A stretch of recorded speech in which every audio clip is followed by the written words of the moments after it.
Саламатсыздарбы? Бүгүнкү тема жобо. Жобо менен устав экөө тең уюмдун ишин жөнгө салуучу документтер. Бирок деңгээли жана мазмуну боюнча айырмаланат. Устав уюмдун негизги документи болсо, жобо ички ишти уюштуруучу документ. Тактап айтканда, жобо уставдын негизинде кабыл алынган ички тартипти же белгилүү бир бөлүмдүн ишин жөнгө салуучу документ. Ал юридикалык каттоону талап кылбайт. Жобо укуктук ченемдик акт. Анда белгилүү бир мамлекеттик органдын, уюмдун, мекеменин же биртектүү органдар, мекемелер, уюмдар тутумунун укуктук статусу, уюштурулушу, иш тартиби толук белгиленет. Ошондой эле алардын башка органдар, мекемелер, уюмдар, жарандар менен өз ара мамилелери аныкталат. Жобонун түзүлүшү негизинен төмөндөгүдөй таризде болот. Жалпы жоболор, милдеттер, функциялар, укуктары, ишин уюштуруу тартиби, корутунду жоболор. Жалпы жоболор бөлүмү жобонун негиздөөчү бөлүгү катары кызмат кылат.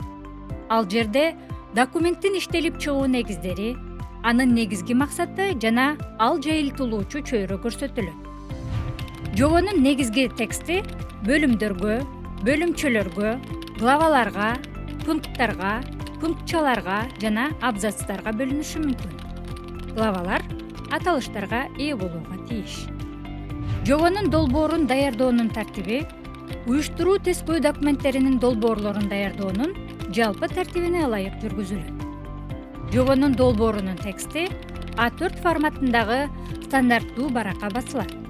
Текст үчүнчү жактын атынан жеке жана көптүк сан түрүндө баяндалат. Жобонун бекитилгендиги тууралуу билги барактын оң жак жогорку бөлүгүндө жазылат. Жобонун текстинде уставдан айырмаланып, керек, тийиш, зарыл, мүмкүн, эгер, эгерде деген сыяктуу кызматчы сөздөр да пайдаланылышы мүмкүн. Эми жобонун текстинде орунсуз колдонулган кызматчы сөздөрдү таап көрүңүз.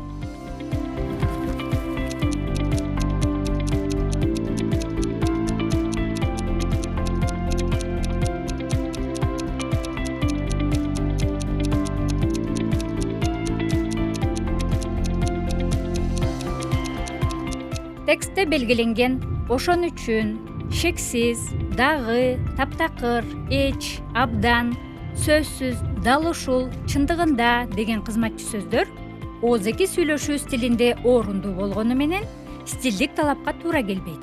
Тактап айтканда, жобонун текстинде колдонуу орунсуз.